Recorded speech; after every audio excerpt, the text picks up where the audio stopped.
तो hello guys, no more money के एक न्यू एपिसोड में आप सभी का स्वागत है। तो पिछले वीडियो में जैसा कि हमने देखा था कि लुटेरो के बॉस ने लिंटियान को गोली मार के उसकी जान ले ली थी, लेकिन हमारे लिंटियान के पास कुछ पैसे होने की वजह से सिस्टम ने उसे एक न्यू मिशन दे दिया था, जिसकी वजह से उसे 3 मिनट पीछे भेज दिया जाता है। और अगर हमारा लिंटियान इस मिशन को कंप्लीट करता है तो उसे डेथ फ्री रिवॉर्ड मिलेगा। तो अब हम दोबारा से देखते हैं कि लिंटियान के ऊपर उस लुटेरे ने गन तान दी थी, जिसकी वजह से लिंटियान काफी ज्यादा डरा हुआ होता है और वह डर के मारे इधर उधर देख रहा होता है, जिसकी वजह से लुटेरो के बॉस को उसके ऊपर शक हो जाता है कि यह कुछ अजीब हरकत करने वाला है। और वह बोलता है, तुम आखिरकार इधर उधर क्या देख रहे हो, चलो इन सबसे अलग खड़े हो जाओ जाके। लेकिन लिंटियान उसकी बात नहीं मानता और वह अभी भी अपने आसपास देख रहा होता है, जिसकी वजह से उस लुटेरे को काफी ज्यादा उसके ऊपर गुस्सा आने लगता है। तो वह उससे बोलता है, जल्दी से यहाँ से हट जाओ नहीं तो मैं तुम्हें शूट कर दूंगा। उसकी इस बात को सुन के लिंटियान तो काफी ज्यादा गुस्सा हो जाता है। वह सोचता है, इससे पहले भी एक बार तूने मुझे शूट कर दिया है, अगर इस बार किया तेरी खोपड़ी तोड़ दूंगा। लेकिन बाद में वह डरने लगता है कि कहीं यह सच में मुझे शूट ना कर दे, और फिर वह बचने के लिए कोई प्लान बनाने लगता है। लेकिन लिंटियान को इतना देर तक खामोश हुआ देख वह लुटेरा काफी गुस्से में आ जाता है और उससे बोलता है कि अब तुम कुछ नहीं बताने वाले तो अब मैं तुम्हें शूट कर दूंगा। लेकिन तभी लिंटियान उसको रोकते हुए बोलता है, आपका वो जो साथी है उसके पैंट से पैसे गिर रहे थे तो मैंने सोचा क्यों ना उसे बता दूं। लिंटियान की बात सुन के वह बंदा सोचता है, क्या पैसे, मेरे पास इतने पैसे कब आए जो मैं गिराता चलूंगा। और तभी उनका बॉस भी उससे कहता है, ऐसा कैसे तुम कह सकते हो कि उसके पास इतना पैसा है जो वो गिराता चलेगा, चलो चल के मुझे दिखाओ कहाँ पे है पैसे। लिंटियान भी अपनी बात को साबित करने के लिए उसके साथ जाने लगता है और वह जाते वक्त मिस चैन को आंख मारकर उसे समझाता है कि तुम चिंता मत करो, मैं सब कुछ हैंडल कर लूंगा। लेकिन हमारी मिस चैन को कहाँ कुछ समझ में आने वाला था। वह बेचारी सोचती है, आखिरकार लिंटियान ऐसी सिचुएशन में मुझे आंख क्यों मार रहा है। और फिर हमें लिंटियान को दिखाया जाता है जो कि उस लुटेरे के पास पहुंच चुका होता है और उससे बताता है, भाई साहब तुमने अपने पैसे जो पैंट में रख रखे थे ना, लगता है कि तुम्हारे पैंट ढीले हो चुके हैं जिसकी वजह से तुम्हारे पैसे नीचे से गिर रहे हैं। उस बंदे को लिंटियान की बातों पे विश्वास नहीं होता, लेकिन जब वह नीचे देखता है तो सच में उसके पैंट से ढेर सारे पैसे गिर रहे होते हैं, जिसको देख के तो उसका बॉस काफी ज्यादा गुस्सा हो जाता है और उसे अब लगने लगा था कि उसका साथी उससे गद्दारी कर रहा है, वह यह पैसे खुद ही हड़पना चाहता था। तभी लिंटियान उसके बॉस को भड़काते हुए बोलता है, आई थिंक अगर इसके पास कोई बैग होता पैसे रखने के लिए तो काफी ज्यादा अच्छा रहता, लेकिन ऐसा कहाँ होने वाला है, क्योंकि मुझे ऐसा लगता है कि ये काफी जन्मों से ही गरीब रहता आ चुका है, जिसकी वजह से इसे पैंट में ही पैसे रखने के काफी अच्छे एक्सपीरियंस हो चुके हैं। अब तक तो उस लुटेरे को भी समझ में आ गया था कि लिंटियान उसके बॉस को भड़काने की कोशिश कर रहा है, लेकिन उस बंदे के पास पैसे निकलने की वजह से उसे भी ऐसा लगता था कि उसके बॉस उसके ऊपर यकीन नहीं करेंगे और उसे ही गद्दार समझेंगे। लेकिन वो अपने बॉस को पूरी तरह से समझाने की कोशिश करता है। वह बोलता है, बॉस मुझे नहीं पता ये पैसे मेरे पास क्यों और कब आए, और मेरा इस पैसों से कोई भी लेना देना नहीं है। तभी लिंटियान दोबारा से उसके बॉस को भड़काते हुए बोलता है, अरे भाई आपने अपने पैंट में ही पैसे क्यों रखे, उसमें तो ज्यादा से ज्यादा कुछ ही $1000 आपने भर पाए होंगे, इससे बढ़िया होता कि आपने किसी बैग में पैसे भरे होते, उसमें आप ज्यादा अमाउंट में भी पैसे भर सकते थे। अगर आपसे हुआ नहीं बैग का जुगाड़ तो मुझसे बोल दो, मैं अभी किसी स्कूल बैग का आपके लिए जुगाड़ कर दूं। अब लिंटियान की बात सुन के तो उस लुटेरे का बॉस उसकी तरफ गुस्से से देखने लगता है। तभी वह बंदा बोलता है, नहीं बॉस, मुझे लगता है कि ये सभी इस बच्चे की चाल है, जो ये बच्चा आपको मेरे खिलाफ भड़काने की कोशिश कर रहा है। तभी लिंटियान बोलता है, अरे भाई साहब आखिर मैं ऐसा क्यों करूंगा, वो तो मैं एक काइंड पर्सन हूँ जो आपकी मदद करना चाहता था। फिर वह मिस चैन को उठाते हुए बोलता है, माना कि तुम ठीक हो, बाकी सभी लोग तो स्टूपिड नहीं है जो कि अपना पैसा किसी दूसरे पर्सन को छिपाने के लिए देंगे। और अब लिंटियान की बात किसी को समझ में नहीं आ रही थी, तो लिंटियान ने मिस चैन को आगे करते हुए कहा, तुम्हारे बाकी के जो साथी हैं उन्होंने भी तुमसे पैसे छुपा के रखे हैं, और उन्होंने जिसे पैसे छुपाने के लिए दिया है वो ये सुंदर लड़की है। लिंटियान की बात सुन के तो मिस चैन डर सी जाती है। वह उससे कुछ पूछने ही वाली थी कि तभी लिंटियान उसे चुप कराते हुए बोलता है, तुम चुप रहो, मैं तुम्हें कुछ नहीं होने दूंगा, तुम सिर्फ मेरे साथ कोऑपरेट करो और जैसा मैं बोलता हूँ वैसा ही एक्ट करना, ठीक है। और फिर हम लिंटियान के हाथ को देखते हैं जो कि अपने हाथों में एक रुपये के मंडल को समन कर लेता है, और फिर लिंटियान उन पैसों को ले जाके एक लुटेरे की तरफ इशारे करते हुए बोलता है कि इस लोंडे ने इस ब्यूटी को ये पैसे छुपाने के लिए फोर्स किया था। तो अब हमें इस खर्चीले सिस्टम के यूजेस के बारे में बताया जाता है कि यूजर कैसे इसे यूज कर सकता है। यूजर के लिए जस्ट कुछ नहीं, आपको सोचना पड़ेगा कि कहाँ पे पैसे मंगाने, बस वहाँ पे आपका पैसा खुद ब खुद समन हो जाएगा, और वो भी आपके मनचाहे अमाउंट के साथ। आप जितना अमाउंट सोचेंगे उतना ही अमाउंट आपका समन होगा वहाँ पे। ये आपके लिए एक अलग से अपॉर्चुनिटी है। और अब हमें स्टोरी के आगे का सीन दिखाया जाता है जहाँ पे सभी लुटेरे उस लुटेरे को घूर रहे होते जिसने मिस चैन को पैसे छुपाने के लिए फोर्स किया था। हालांकि उसने किया नहीं था, ये तो सभी लिंटियान की चाल है। वो लुटेरा तो काफी ज्यादा डर चुका होता है, उसकी पूरी बॉडी कांप रही होती है। वह बोलता है, मैंने तो कुछ किया ही नहीं, तो आखिरकार मेरे ऊपर ऐसा इल्जाम क्यों लगाया जा रहा है। तभी उनका बॉस उसे गुस्से से देखता है और बोलता है, तुम लोग तो ईमानदारी के के नाम से तो कोसों दूर हो, लेकिन मैंने तुम लोगों से ये नहीं एक्सपेक्ट किया था कि जब हम लोग कोई ऐसे सीरियस काम कर रहे होंगे तो उसके बीच तुम लोग ऐसी घटिया हरकत करोगे। तभी उनका पहला साथी बोलता है, बॉस हमने ऐसा कुछ भी नहीं किया, आखिरकार आप हम पे विश्वास क्यों नहीं कर रहे हैं, हम लोग इनोसेंट हैं। लेकिन फिर भी उनका बॉस उन पे यकीन नहीं करता और उन पे गन तानते हुए बोलता है, तो क्या तुम्हारे कहने का मतलब ये जो सभी पैसे हैं ये जादू की सहायता से या फिर उड़ते हुए तुम्हारे पैंट में घुस गए। लिंटियान भी सोचने लगता है कि यह कहना गलत नहीं होगा कि इनका बॉस काफी ज्यादा बहादुर है, जिसकी वजह से इनके सभी साथी अभी भी इसके साथ पोलाइटली बिहेव कर रहे हैं। मुझे कुछ ना कुछ करके इनको आपस में लड़वाना होगा। और फिर लिंटियान उसके बॉस के सामने खड़ा होकर बोलता है, आखिरकार तुम इन लोगों को बेईमान साबित करके खुद को ईमानदार कैसे बता सकते हो, जबकि तुमने भी वहां पे कुछ पैसे छुपा के रखे हैं, है ना।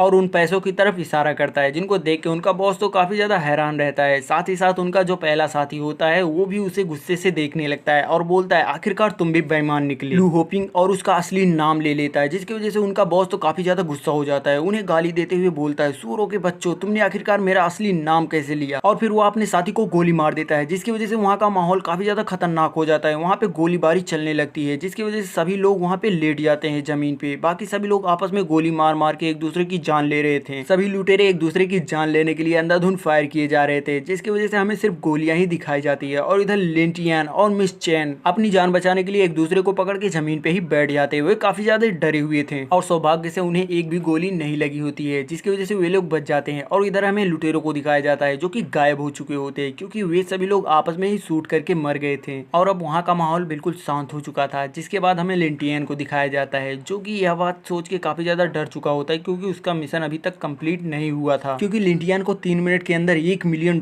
खर्च करने थे, जिसमें से इसने काफी तो खर्च कर दिए, लेकिन इसके पास अभी भी $1000 बच गए हैं, जिसे इसे 1 मिनट से भी कम समय में खर्च करना है। और तभी लिंटियान के सर पे किसी ने गन तान दी थी। जब हमें उस बंदे को दिखाया जाता है तो पता चलता है यह उन्हीं लुटेरों का बॉस होता है, जिसका नाम होता है लू होपिंग। और अब लू होपिंग को भी सब कुछ समझ में आ गया था। वह लिंटियान के ऊपर गन तान के बोलता है, तू ही है वो कमीना जिसने हमें आपस में लड़वा के मरवा डाला, अब तुझे भी जिंदा रहने का कोई हक नहीं, नर्क में जा। उसकी बात को सुन के तो मिस चैन काफी ज्यादा डर जाती है। वह लिंटियान को बचाने के लिए उसके सामने आ जाती है और लिंटियान से बोलती है, तुम बचो, और मिस चैन उसे कवर करने लगती है। जिसके बाद हम देखते हैं लू होपिंग ने गन के ट्रिगर को प्रेस कर दिया होता है। यह देख के मिस चैन तो काफी ज्यादा डर जाती है, लेकिन वह फिर भी नहीं हटती। वह बोलती, मैं अपने स्टूडेंट को हर्ट नहीं होने दूंगी, और फिर भले ही क्यों ना मेरी जान चली जाए, हो सकता है आगे चल के मैं एक ग्रेट टीचर के नाम से जानी जाऊं। मिस चैन को जैसे ही गोली लगती है, बैंक में खड़े हुए सभी लोग यह देख के काफी ज्यादा डर जाते हैं। और उन सबसे ज्यादा डर तो लू होपिंग को लग रहा होता है, क्योंकि वह एक स्थान पे खड़ा हो गया था, मानो वो जम सा गया है। और उसे ऐसे खड़ा हुआ देख मिस चैन को लगता है कि मानो वह उसकी बात को समझ गया और वह अब लिंटियान को जान से नहीं मारेगा। और फिर वह अपने आंखों को बंद करके बोलती है, अगर मैं सही हूँ तो अब मैं आराम से मर सकती हूँ। लेकिन तभी वह बोलती है, नहीं एक सेकेंड,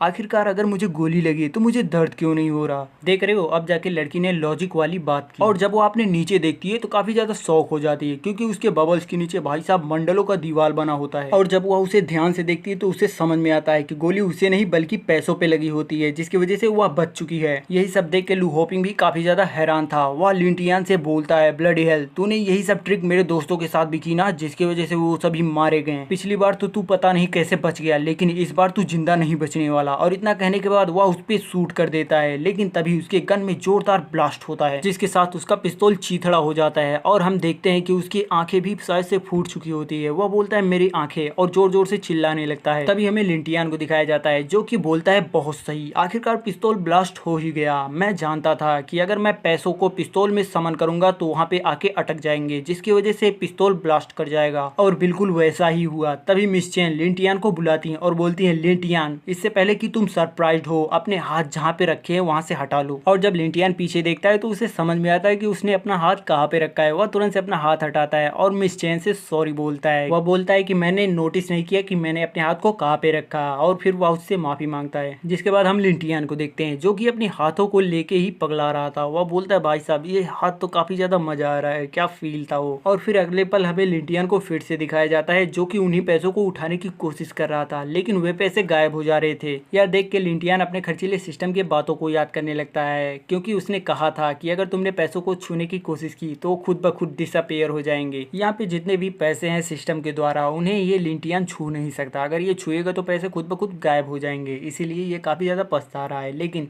इसके लिए अच्छी बात यह है कि इसने मिशन कंप्लीट कर लिया और ये बच गया। और फिर यहाँ पे पुलिस फोर्स भी आ जाती है जो कि इन लोगों को बचाने के लिए आई हुई थी। वो लोग जानते नहीं थे कि यहाँ पे लुटेरे सभी पहले ही लुढ़क चुके हैं, लेकिन जब वो लोग यहाँ पे आते हैं और यहाँ का माहौल देखते हैं तो उन्हें समझ में आ जाता है कि यहाँ के लुटेरे पहले ही समाप्त हो चुके हैं। और फिर यहाँ पे हमें दिखाया जाता है ये होती है इसकी मेन ऑफिसर, जो कि बोलती है यहाँ के डकैत तो पहले ही सुलझ चुके हैं। और तभी लिंटियान उस ऑफिसर से बोलता है, सर ओ सॉरी, आप तो मैडम हैं, मेरे को अभी काम पे जाने के लिए देरी हो रही, तो आप किसी और से इन्वेस्टिगेशन कर लीजिएगा, मैं अभी जा रहा हूँ, ठीक है। और इतना बोलने के बाद लिंटियान वहाँ से कल्टी मार लेता है, जिसे जाते वक्त अभी भी वो ऑफिसर घूर रही थी क्योंकि उसके पॉकेट से $200 दिख रहे थे, जिसे देख के उसे लगता है कि मानो यह लूट का माल है और लिंटियान यहाँ से उसे चोरी करके ले जा रहा है। लेकिन तभी ऑफिसर उसे चिल्ला के बुलाती है और यहाँ पे जब ये लिंटियान को बुलाती है तो मुझे ऐसा लगता है कि ये उससे पैसों के बारे में बात करेगी, लेकिन ये पैसों के बारे में पूछती तक नहीं। और यहाँ पे पढ़ने के बाद मुझे लगता है कि राइटर ने रियल लाइफ का एक्सपीरियंस लेके इस लड़की का दिमाग घुटने में डाला है, क्योंकि यह लिंटियान को बुलाने के बाद बोलती है, मुझे मैडम मत कहो, मैं अभी जवान हूँ क्योंकि मैंने अभी ग्रेजुएशन कंप्लीट किया है। और हमारा एपिसोड इसी मंदबुद्धि लड़की के ऊपर आके खत्म हो जाता है। अब मिलते हैं इसके अगले एपिसोड में, तब तक के लिए नमस्कार।